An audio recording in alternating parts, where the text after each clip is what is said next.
I'm Glenn McGinnis, and this is Outburst. This week, will you take the first vaccine offered or wait to choose?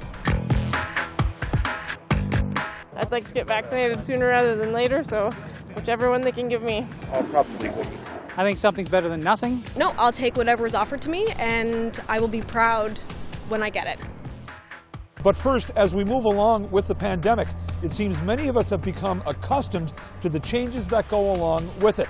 Since March of 2020, it seems COVID-19 has forced many of us to educate ourselves to think and do things differently. So now that we are more than 12 months in, perhaps we can look back to see what we've discovered about ourselves. So we sent our cameras out with this question. What have we learned from year one of the pandemic? How much you miss people and stuff like that, miss getting together, going to hockey games, stuff like that. So I've kind of learned not to take stuff for granted, so when everything opens back up again, really looking forward to getting back and meeting people and doing things, going to live shows and stuff like that. To wash your hands. Yeah. And be cognizant of those around you and be a respectful person, I think. And don't believe conspiracy theories. Yeah, that too. The love for relationships. Literally anytime a stranger talks to me, I jump in. She does it too, just because we need human interaction. So go to the grocery store. Literally anyone wants to talk to you. So there's a very positive thing that came out of this, is that we don't take this for granted anymore, which I think is so cool, but hopefully we get out of it soon. I think we've learned that the measures have helped to slow it down, and it's been better than what the alternative would have been. So I think we just got to keep doing the right thing and stay safe. You know, so it's war against the virus, but it's kind of peace among nations, really. So I think generally that's it, yeah. If there's anything positive that's come out of this, it's been in my neighborhood. You tend to see more families riding their bikes on the streets and in the parks. So who knows, maybe this will be a reset for society to bring a bit more balance into their life and not wait for something like this to come along before they choose to make some changes. Well, we learned that we don't always work together. I think that's probably one of the strongest things that I've seen and witnessed. Sometimes people don't tend to put their own personal needs before the communal well-being of others. That's something that has to be addressed. I think that's on a personal level. We really have to reflect on who we are as not only individuals, but members of family and community. So that's a huge thing I think that we need to start looking at and focusing on. Well, we can't make it go away apparently, and I think it's here to stay to some degree, just like the flu and everything else. And I think we're just going to have to learn to cope with it. We've learned to live every day for to make more of life, to enjoy every day and not to take anything for granted. You know, I mean, the virus doesn't discriminate, and I guess, you know, there's been too much of here today and gone tomorrow. I think back in year one it was really scary because we didn't know anything. So we know a lot more now. Like, we don't have to wash our groceries. And, you know, wearing a mask and staying away from people. Just behave yourself. How important relationships are, you know, and it's amazing how we've been able to, it's been a year already, and how time has gone by. I mean, the beginning was extremely difficult, but then you started to open up a bit, wearing masks, going outside for walks, doing things that were not like you used to, but at least doing something to keep yourself sane. So you learn how to cope. I think we've definitely learned learned how to appreciate like the little things, like getting together with your families, like extended families or sports. Well, I think we've learned that there are a lot of different ways to do things, and I think in the past we've just kind of held on to the traditional ways.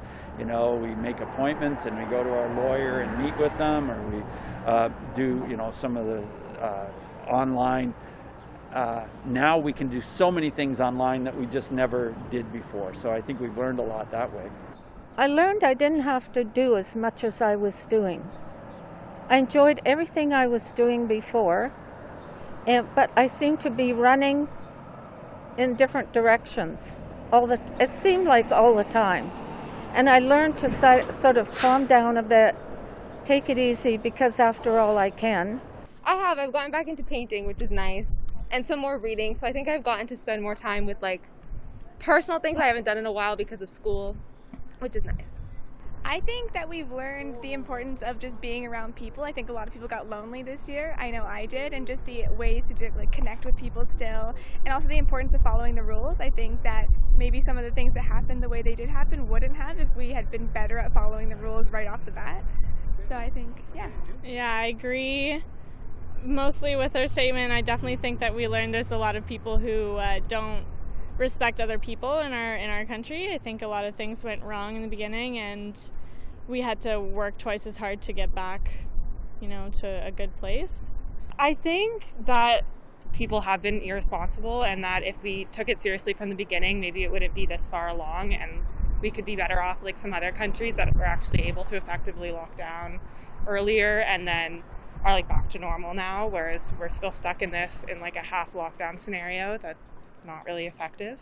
That we just have to really appreciate what we have and to embrace it and to celebrate our own health and safety and the people that we care about most, because we never know how long they'll be here. Just over 3 million Canadians live below the poverty line. And since the onset of COVID, talk about a guaranteed basic income has been gaining some traction. The idea behind it is to provide a basic living wage regardless of employment status to those who need it, so they can live with dignity. But opponents of this idea feel it will cost taxpayers too much money and may do more harm than good. So we took this topic to Canadians. What's your view of a guaranteed basic income for all Canadians? It's not that I'm against for it, but I'm not for it either. I guess what I'm trying to say is, where do you draw the line? Who determines the median guaranteed income? A lot of people view that as communism. Well, you're just going to be a bum and collect a paycheck. Well, some people can't work. People forget that Canada has the largest concentration of boomers in the world. Our population is getting older. Is there enough money in the kitty to cover a pension every month? Oh, I think that's sensible. I mean, it seems to me, if you go out and work, put in 40 hours a week, and you're not making a proper income to be able to live properly, then there's something wrong with that picture. I think that everybody should be able to live a certain way. And in the old days, we used to call it the working poor, which I don't think, if you're out there working and doing your part, you shouldn't have to stay poor, or you should at least be able to put a roof over your head and feed your children and send them to school, et cetera, et cetera. I think it's a great idea. It would solve a lot of trouble. I think some people are way too rich and spend their money foolishly, and there should be more equal distribution of all resources on this planet. It really makes me sad. I don't think it's a particularly good idea. I think it's better to have a system where people figure out, how to make things work for themselves, and either you get a job, you become an entrepreneur, you get out and be part of creating positive, just really doing things for the economy, rather than thinking, oh, well, I can just sit back and I'll be taken care of. People are quitting work now because they say they've already got enough money from the government to live on. That's ridiculous. What's the incentive? Yeah. It's free. I can stay home and get paid for doing nothing. I think it would be good to help people get back on their feet, maybe for like a limited amount of time. If there's more support in helping people find jobs, I think that would be more effective maybe. Oh, I'm for it. I think it's really important that we all have a solid foundation for us to all live off of, and there are that small minority of people that have greater than the rest of us, and I think it's really important that we all have equal footing. And so I don't qualify myself, but I'm really glad that there is support for those who need it during this really critical time. Oh, I'm with her. No, I think it's long overdue. And I think that if people realize that people are given that solid footing, how much more they can contribute as well. And especially the number of children, I think it would benefit who are in need, because we don't have that in place. And then along with that, we might throw in also mandatory sick days. I'm assuming that it would come from taxes later on, right? And I don't know, I'm not a huge fan of paying like super high taxes. I love the programs that we have already in place. I really liked CERB. I used that and it was really helpful, but I don't know. I'm not sure. I think I agree. I think that would definitely ask the question of where's the money coming from? Like, is it coming from everyone who is working, and therefore people who are not working are benefiting from the people who are working? I see how that could be kind of controversial in terms of how that may upset some people. So I mean, economics is not my strong point, so I'm not 100% sure. But I think, yeah, I agree. Yeah. I think guaranteed basic income is a good thing. I think it would be successful, and especially right now when a lot of people are out of work, that they're out of work to no fault of their own. So I think to support all Canadians through this would be an appropriate thing. I think it's super interesting. I think there's lots of merits. I think there's people who could really benefit from it.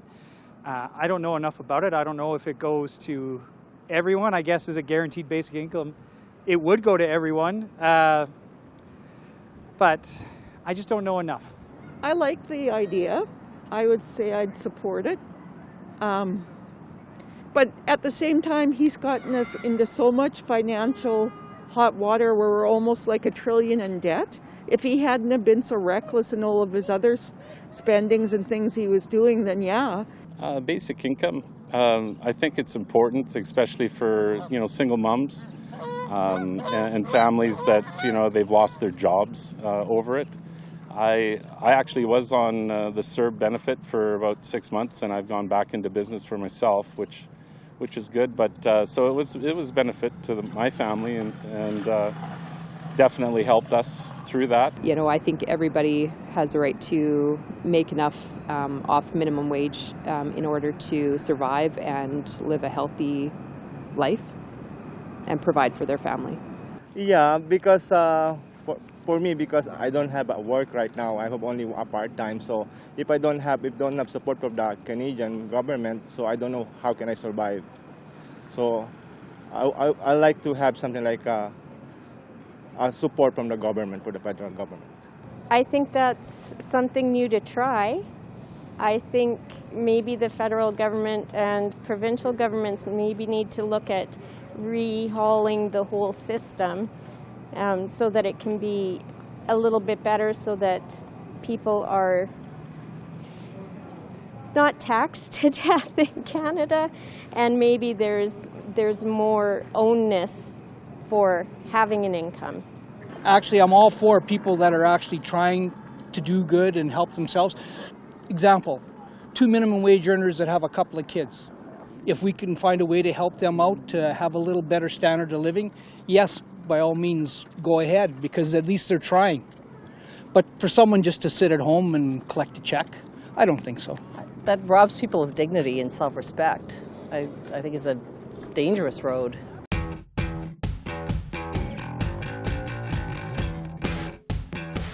Who was Prime Minister of Canada during World War I? Sir Wilfrid Laurier, Sir Robert Borden, Sir Charles Tupper. So is it Laurier, Borden, or Tupper? Borden. I'm going to say Laurier. That's what I was going to say. I'll say Laurier as well. Laurier. Laurier. So is it Laurier, Borden, or Tupper? I'm going to say Borden. I think it was Borden. Borden? Laurier. Laurier. Yeah, Laurier. How about Borden?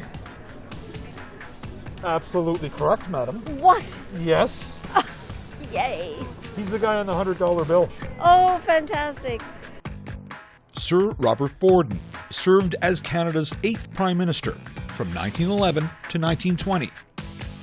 While in office, he led Canada through the First World War and the immediate years following. His decision to invoke conscription in 1917 to maintain Canada's forces overseas during the war deeply divided the country. But Sir Robert Borden played a large role in establishing more autonomy for Canada and other nations in the Imperial Commonwealth, laying the groundwork for Canada's independence. For more than 1 year now, COVID-19 has been the main focus for all levels of government, and it's proven to be an enormous challenge. But before the pandemic, there were many important issues that now seemed to have taken a back seat to COVID-19. So, we took to the streets with this question. What important issues are being overshadowed by COVID-19?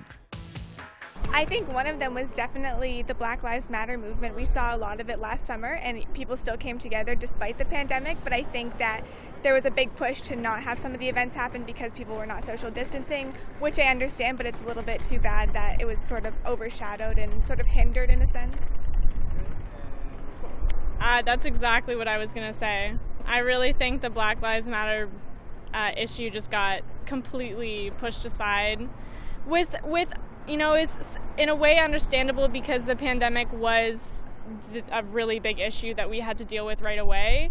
But, you know, it should be mentioned that Black Lives Matter has to come back in some way. It has to be dealt with eventually. And I don't think that it was before the pandemic came. I think mostly in the healthcare industry, we haven't really seen much of what's going on there. We just know that the hospitals are crowded and obviously lots of patients, but we haven't really seen like all the stress that the healthcare workers are really going through. Mental health for sure is being overlooked. There's a lot of people that are struggling mentally, and that also comes with finances too. Most of the people that are struggling mentally are financially disabled, right? So I think they could do something better in that aspect because they are still citizens and they matter, so yeah. So I think it's really important that we consider the toll this is taking on everyone's mental health and that there aren't enough resources available or the access to those resources isn't available to everybody. So there are people that can pay out of pocket. I'm not sure that they necessarily should pay out of pocket, but there should be more accessible access, especially to mental health resources for those who are, for all of us who need that extra support right now. What issues are being overshadowed in your opinion? Well, one thing that comes to mind is we've had quite a focus on the whole long-term care issue and seniors in congregate settings. What we haven't talked about, though, is support for seniors and anyone else, you know, needing help in the community. I don't think we have the community resources. I think that I'll use the seniors example. If they're living on their own and in their own homes, they're sort of left there to fend for themselves and isolate. And there just isn't, we just don't have the supports. And the long-term care thing ain't happening either. You know, like I look at generations before me, so like my grandparents and partly my parents, and of course it was World War II and the privations that they suffered. And this is it for us. And so I don't think that there are many things more important than the pandemic. I think the important issues that are being overshadowed by the pandemic is that not all first responders are getting the vaccination. Not all people that are in healthcare are getting the vaccination. So that's being overshadowed. That and the fact that people with other existing illnesses maybe aren't getting the care on time. No, that's the big one for me as well, is just there's no oversight on spending. We have no idea where the money's going and if the money made a difference. And one thing that I am curious about too is if there's going to be analysis, not just in Canada but worldwide, was what we did in terms of lockdowns and restrictions, ultimately was it worth it? That's a question that I think needs to be asked, because I think there's going to be so many other issues that we'll be experiencing over the next several years as a result of this. Was this ultimately worth it, or was there a better way to approach it? I think business support is something that is talked about, but really not enough is being done.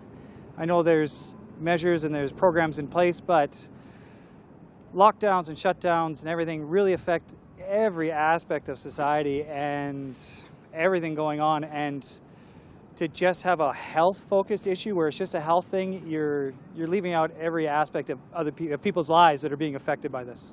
There's like the opioid crisis. Like there's lots of young people who are unemployed. They're turning to drugs and opioids and doing suicides, like all of that sort of getting ignored. I'm really concerned about our next election and how poorly I think our government has done in securing enough vaccine for Canada. I mean, we're the size of California, and at 37 million, and we can't seem to get our act together. I don't know. I think a lot of things have gone under the, we just haven't been thinking about them because everything has been overshadowed by the pandemic. And I think people not going to emergency when they should be going to emergency, or not phoning the doctor when they should have been, or your doctor being a little harder to contact and all this kind of thing. I think a lot of people have just put things off because they didn't want to go out, because they're afraid. And I think that's quite serious, especially with the older folks. The only one that I can really think about is poverty, and how we need to do something to increase affordable housing and those sort of basic needs, food, shelter. It's a great question. I wish I had an answer for it. I know there's other important things, other important factors. The economy, well, the economy is based on, because COVID isn't moving. Education, the healthcare workers. Is there enough coverage for people that are exposed to this pandemic? There's a lot of things that are neglected, not necessarily on purpose. It's just that because I think COVID's ruling over so many other things that should be prioritized as well. But as a society, I think we have our hands tied because of it. Barring the issues that have been coming up with vaccines lately, and as many Canadians still await their first dose, those who will get the green light to do so may do it immediately, while others may prefer to wait. The Johnson & Johnson vaccine, for example, has been touted as a single-dose, one-and-done vaccine, which several people may opt for. So, when your turn comes up, what will you decide to do? Our question. Will you take the first vaccine offered or wait to choose? Yeah, I would probably wait for Johnson & Johnson, but I don't think it's a choice at this point. Whatever vaccine is offered to me, I'll take it, basically. So that's it, yeah. No, I think I'd take the first vaccine offered. I think something's better than nothing. And if I'm going to wait for the one I want, well, no guarantees I'm going to get that one either. Say if it's the AstraZeneca I didn't want, well, even if I waited, I might end up with that one later anyway. So if that's the first one I can get, I'd probably take that one. I want to choose because some of the vaccine they said is something like there's a side effect, but for me, I want to choose if I give me a chance. But if my rollout came, if I don't have choice, I will do it. Yeah, but I want to have a choice. Anyone that they offer me, I'll take right now. No hesitation? Not a bit. Me too. Whatever one I could get. I would take the first one offered. Yeah. Pardon me? Why? Because I think the faster we can get people vaccinated, even if it's not 100% effective, the better. So I would take the first chance I get. No, I would take the first one offered, absolutely. No hesitation? No hesitation whatsoever. They're all safe. They've been approved. I'd like to get vaccinated sooner rather than later, so whichever one they can give me. It depends which one is offered. If it's the one that's causing all the blood clots and such, I have a higher risk for that. So I think I would have to be a little bit choosy in that one because there's not enough studies done to indicate that a history of blood clots in the family won't be exacerbated by the vaccine. I got vaccinated on Tuesday. Yeah, and I probably would have preferred the Pfizer, but I took the AstraZeneca because I looked at the results from the UK and thought, great, that's what I want. So no hesitation? No hesitation. I think I'll take the first one because right now there's a lot of vaccines going to waste and we're not getting the rollout that we were hoping. So I would definitely take whatever comes first. I don't think I would take it when I get it, when I'm offered it, because I feel generally healthy and I'm pretty safe in the terms of how I go about my day and wearing my mask and staying away from people as best I can. I will take the first vaccine offered. I think it's really important that we trust the scientists and those who are advising us medically, and what we've been told is to take what comes to us. And I think it's really important that we don't get picky and choosy, or else we're not going to be protecting the community at large, nor are we going to protect ourselves. So no, I'll take whatever is offered to me, and I will be proud when I get it. I agree. I'll be very excited. As I say, I'm in sort of squished in. Will I get in a community care, or will we finally get availability through pharmacies? But if it's AstraZeneca, for example, which has just taken a bad rap, no matter which way it turns, if that's what I'm offered, I'm taking it. No, I definitely take the first one offered. They've all been proven to be effective and safe. Obviously, I think I have a preference. I think most people do, but I mean, I'll take anything. I'm pretty young and healthy, so I don't think there'd be any kind of issue for me. I will be taking it, but I definitely waited until I heard more about it before I agreed. Yeah. And what about you? I think, as someone who has, I feel like I have the same amount of knowledge as the general public. Erica's very, very knowledgeable about science. I don't have a strong preference either way. I've been vaccinated for a lot of things, so I'm definitely not an anti-vaxxer, so I will be getting the vaccine when it's my turn. And the which one doesn't really matter to me, because I trust that Health Canada has approved appropriate vaccines, and I'm kind of putting my trust in them that they're going to be safe no matter what. So no, I don't really have a preference for any of them. No, I'll take one. I'm not in a hurry. I know there are people who need it more than me, and I'd rather they had it, so. I'll probably wait. Is there any reason that you would wait, or that you would wait, or what do you think? I just want to make sure that I feel like that the vaccines are really safe. So you never know, if given a few months, maybe it'll come out that some of these vaccines aren't really as safe as we thought they were. I'll take the first one offered. Yeah, and I've already taken the first one offered, so, and I don't care what it is, just get it in me. Yeah, that's right. If they're going to give me something, I'll say thank you. And then we'll find out later, but either way, I'm not going to complain getting an opportunity now, because I couldn't even get one in London. I'll take the first one offered. I have grandkids I'd like to be seeing. Thanks for watching this episode of Outburst on the Cable Public Affairs channel. I'm Glenn McGuinness. If you have any comments about this show or any other show, you can find us on social media. You can also find us on our website at www.cpac.ca. It's your turn to speak up, and we're listening.